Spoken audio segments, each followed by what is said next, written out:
The Building of the Taj Mahal by L. Adams Beck. In the name of God, the compassionate, the merciful, the smiting, a day when the soul shall know what it is sent on or kept back, a day when no soul shall control aught for another, and the bidding belongs to God, the Quran. Now the Shah Jahan, emperor in India, loved his wife with a great love. And of all the wives of the Mughal emperors, surely this lady Arjamand, Mumtaz Mahal, the chosen of the palace, was the most worthy of love. In the tresses of her silk-soft hair his heart was bound, and for none other had he so much as a passing thought, since his soul had been submerged in her sweetness. Of her he said, using the words of the poet Faizi, "How shall I understand the magic of love the juggler? For he made thy beauty enter at that small gate the pupil of my eye, and now my heart cannot contain it." But who should marvel? For those who have seen this Arjamand crowned with the crown the Padishah set upon her sweet low brows, with the lamps of great jewels lighting the dimples of her cheeks as they swung beside them, have most surely seen perfection. He who sat upon the peacock throne, where the outspread tail of massed gems is centered by that great ruby, the eye of the peacock, the tribute of the world, valued it not so much as one jock of the dark and perfumed tresses that rolled to her feet. Less to him the 12 throne columns set close with pearls than the little pearls she showed in her sweet laughter. For if this lady was all beauty, so too she was all goodness, and from the Shah to the poorest, all hearts of the world knelt in adoration before the chosen of the palace. She was, indeed, an extraordinary beauty, in that she had the soul of a child, and she alone remained unconscious of her power. And so she walked, crowned and clothed with humility. Cold, haughty, and silent was the Shah before she blessed his arms, flattered, envied, but loved by none. But the gift this lady brought with her was love, and this, shining like the sun upon ice, melted his coldness, and he became indeed the kingly center of a kingly court. May the peace be upon her. Now it was the dawn of a sorrowful day, when the pains of the Lady Arjamand came strong and terrible, and she travailed in agony. The hakims, physicians, stroked their beards and reasoned one with another. The wise women surrounded her, and remedies many and great were tried. And still her anguish grew, and in the hall without sat the Shah upon his divan, in anguish of spirit yet greater. The sweat ran on his brows, the knotted veins were thick on his temples, and his eyes, sunk in their caves, showed as those of a maddened man. He crouched on his cushions and stared at the purdah that divided him from the lady, and all day the people came and went about him, and there was silence from the voice he longed to hear, for she would not moan, lest the sound should slay the emperor. Her women besought her, fearing that her strong silence would break her heart, but still she lay, her hands clenched in one another, enduring, and the emperor endured without. The day of the smiting. So, as the time of the evening prayer drew nigh, a child was born, and the empress, having done with pain, began to sink slowly into that profound sleep that is the shadow cast by the last. May Allah the Upholder have mercy on our weakness. And the women, white with fear and watching, looked upon her and whispered one to another, "It is the end." And the aged mother of Abdul Mirza, standing at her head, said, "She heeds not the cry of the child. She cannot stay." And the newly wed wife of Saif Khan, standing at her feet, said, "The voice of the beloved husband is as the call of the angel. Let the Padishah be summoned." So, the evening prayer being over, but the emperor had not prayed, the wisest of the hakims, Kazim Sharif, went before him and spoke, "In Allah, may the will of the issuer of decrees in all things be done. Ascribe unto the Creator glory, bowing before his throne." And he remained silent. But the Padishah, haggard in his jewels, with his face hidden, answered thickly, "The truth, for Allah has forgotten his slave."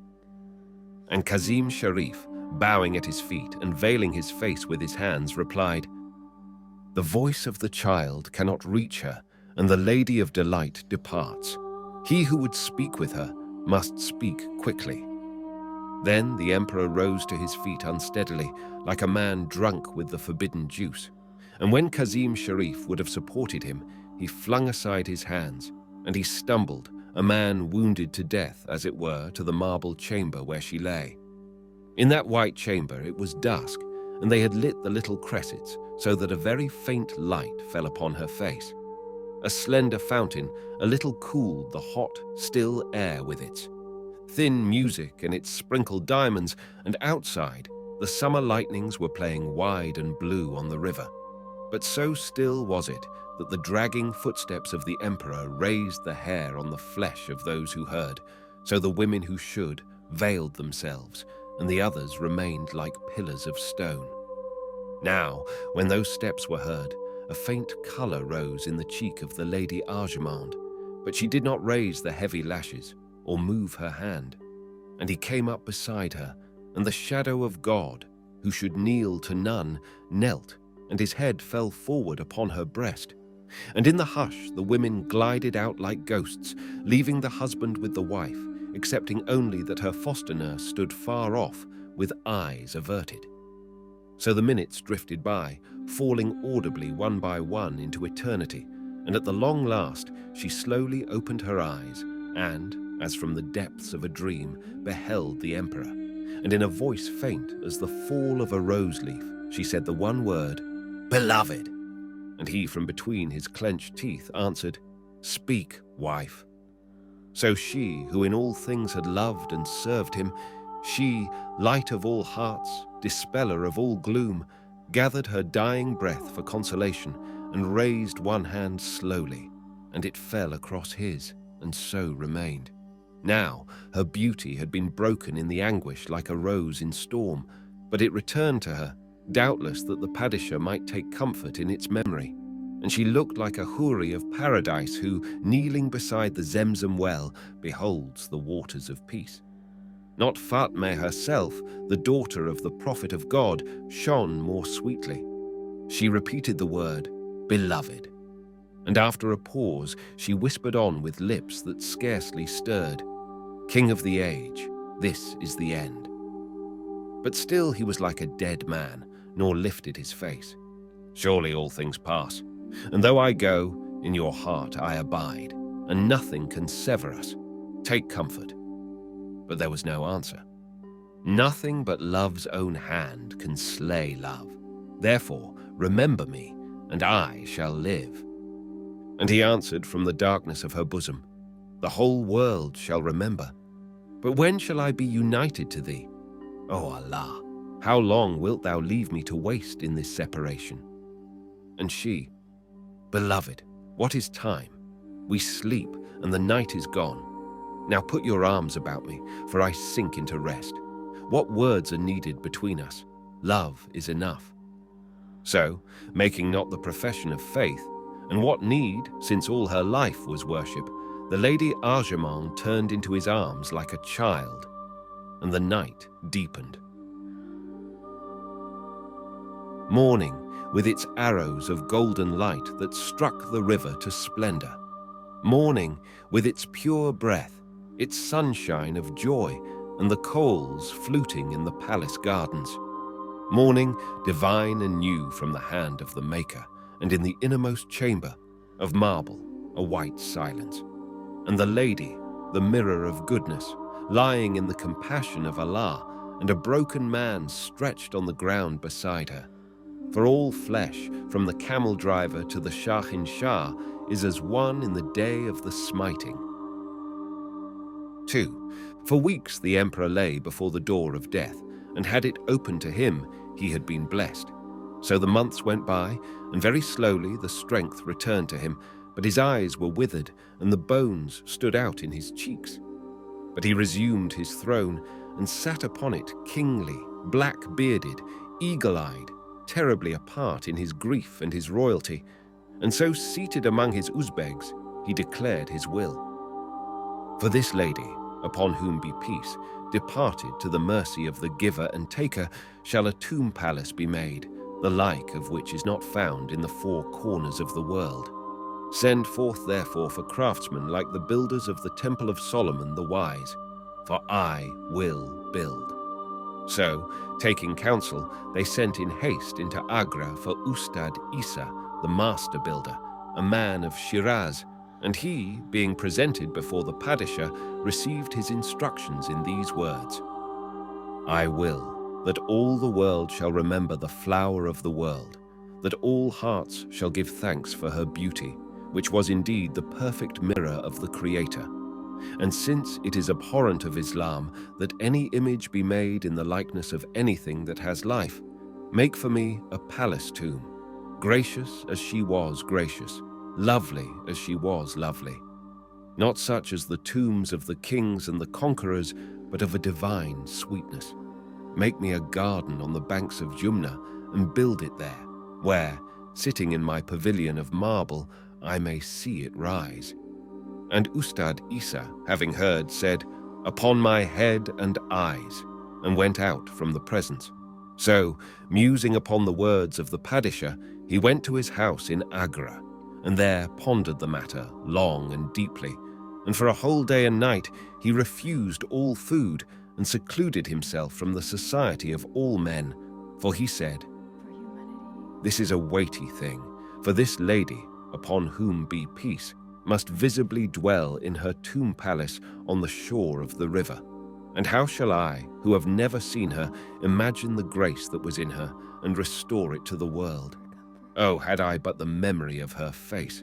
Could I but see it as the Shah sees it, remembering the past! Prophet of God, intercede for me, that I may look through his eyes, if but for a moment. That night he slept, wearied and weakened with fasting, and whether it were that the body guarded no longer the gates of the soul, I cannot say, for when the body ails, the soul soars free above its weakness.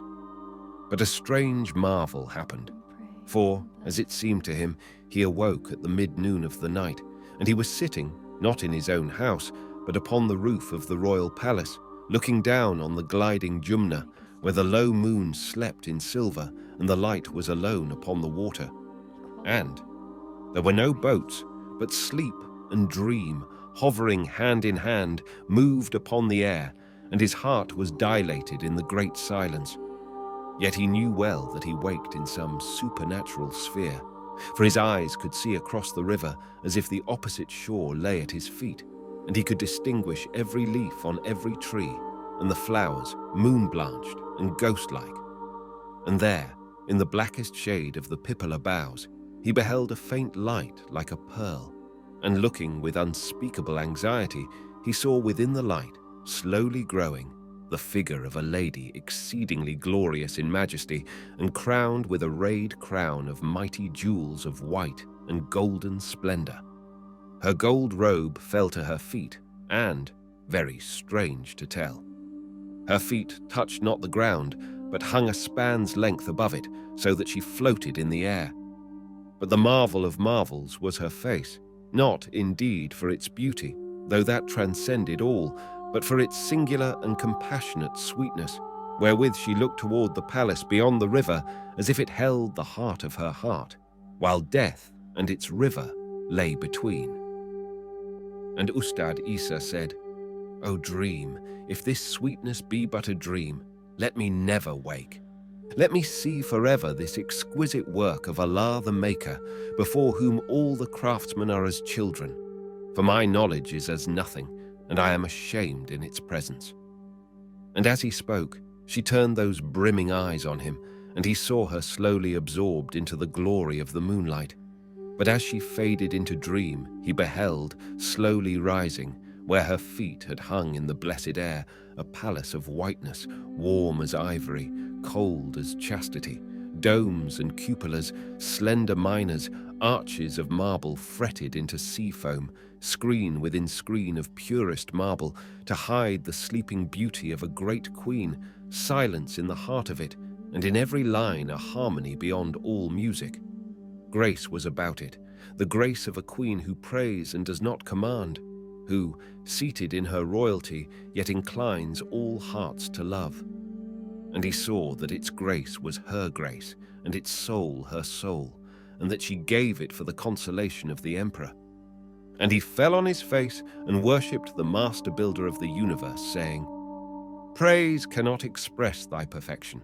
Thine essence confounds thought. Surely I am but the tool in the hand of the builder."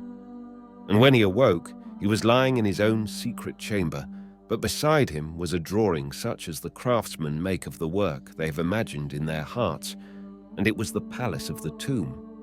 Henceforward, how should he waver?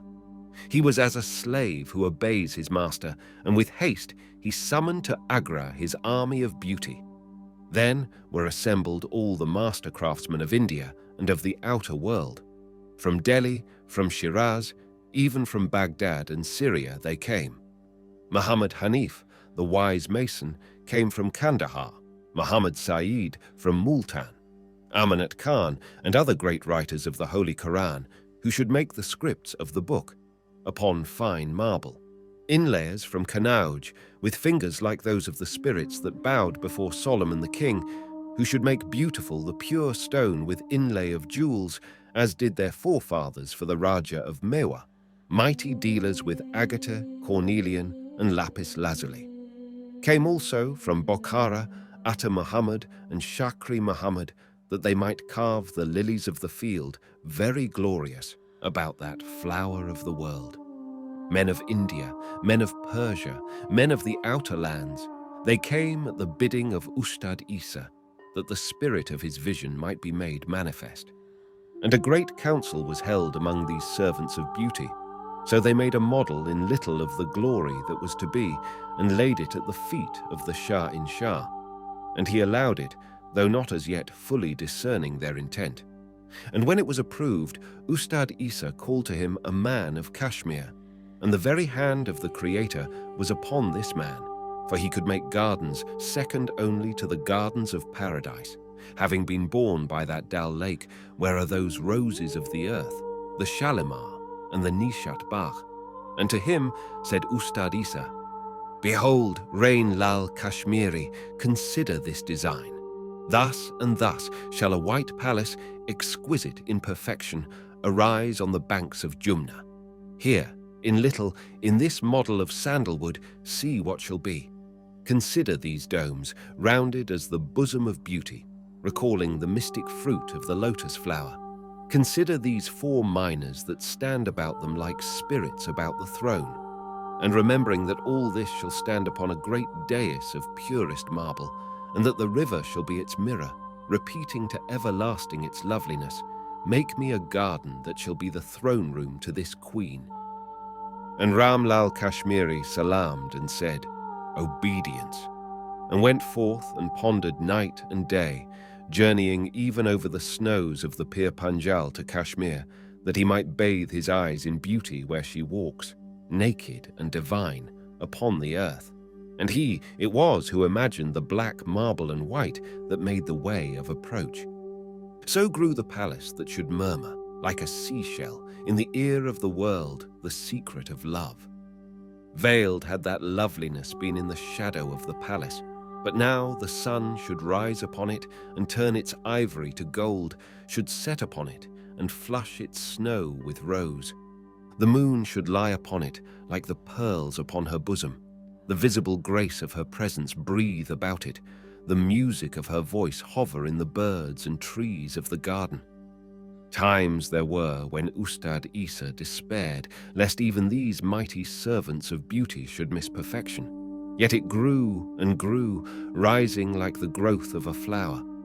So on a certain day it stood completed, and beneath the small tomb in the sanctuary, veiled with screens of wrought marble so fine that they might lift in the breeze, the veils of a queen, slept the Lady Arjamand, and above her a narrow coffer of white marble, enriched in a great script with the 99 wondrous names of God. And the Shah, now grey and worn, entered, and standing by her, cried in a loud voice, "I ascribe to the unity, the only creator, the perfection of his handiwork made, visible here by the hand of mortal man. For the beauty that was secret in my palace is here revealed, and the crowned lady shall sit forever upon the banks of the Jumna river. It was love that commanded this tomb." And the golden echo carried his voice up into the high dome, and it died away in whispers of music. But Ustad Isa, standing far off in the throng, for what a craftsman in the presence of the mighty, said softly in his beard, "It was love also that built, and therefore it shall endure." Now it is told that on a certain night in summer, when the moon is full, a man who lingers by the straight water where the cypresses stand over their own image may see a strange marvel, may see the palace of the Taj dissolve like a pearl, and so rise in a mist into the moonlight, and in its place, on her dais of white marble, he shall see the Lady Arjamand, Mumtaz Mahal, the chosen of the palace, stand there in the white perfection of beauty, smiling as one who hath attained unto the peace, for she is its soul. And kneeling before the dais, he shall see Ustad Isa, who made this body of her beauty, and his face is hidden in his hands.